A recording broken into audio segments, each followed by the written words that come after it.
నమస్కారం. ఈరోజు మన రెసిపీ అయితే ముందుగా ఒక బౌల్ తీసుకొని అందులోకి ఒక ముప్పావు కప్పు శనగపిండి తీసుకున్నాం. అలాగే అందులోకి ఒక టేబుల్ స్పూన్ వరకే గోధుమ పిండి తీసుకుందాం.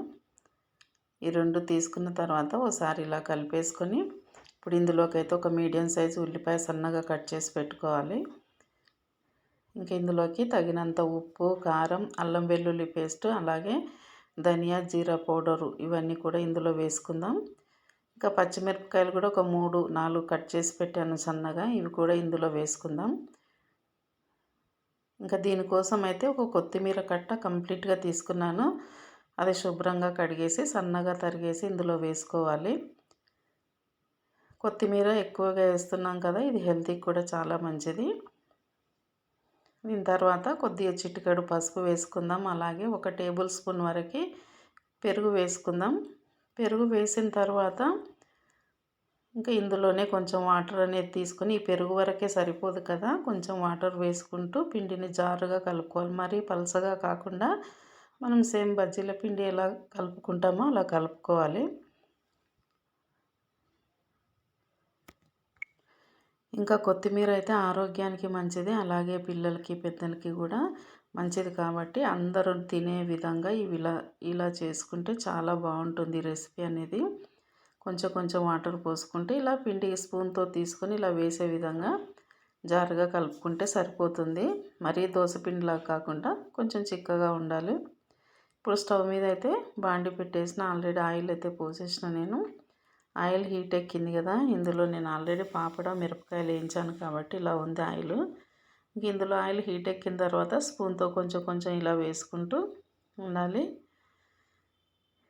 ఆయిల్లో ఎంత పడితే అంత వేసుకొని రెండు వైపులా కాల్చుకోవాలి ఎర్రగా.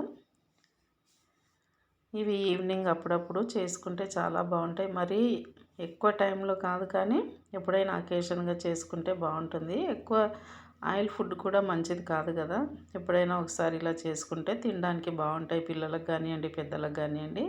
ఇలా రెండు వైపులా ఫ్రై చేసుకొని ఇంకా ఒక ప్లేట్లో వేసేసుకోవటమే. ఇంకా ప్లేట్లో అయితే నేను పేపర్ నాప్కిన్స్ వేసి అందులో వేసాను. ఆయిల్ అనేది ఏమన్నా ఉంటే కనుక దానికి పీలుస్తుంది కదా, వీటికి ఆయిల్ కూడా ఎక్కువైతే పట్టలేదు. నేను సోడా వేయలేదు కదా, పెరుగు అయితే వేసాను కాబట్టి కొంచెం మంచిగానే పొంగాయి ఇవి. మిగతా పిండి కూడా సేమ్ ప్రాసెస్లో అదే విధంగా వేసుకోవటమే. ఇంకా వేసుకొని రెండు వైపులా కాల్చి తీసేసుకోవటమే.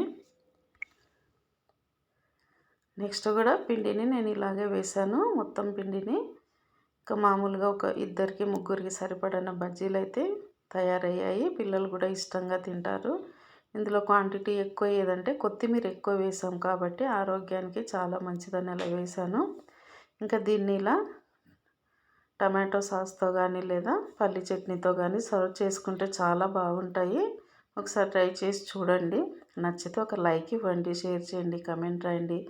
మన ఛానల్ని అయితే సబ్స్క్రైబ్ చేసుకోండి. ఆల్రెడీ నేనైతే తిని చూశాను, చాలా టేస్టీగా ఉన్నాయి, మెత్తగా. మరి ఇలా చేస్తే పిల్లలకి పెద్దలకు కూడా చాలా నచ్చుతాయి అన్నమాట. అకేషన్గా ఎప్పుడైనా ఇలా చేసుకోవచ్చు, ఇష్టంగా తింటారు. Okay, thank you.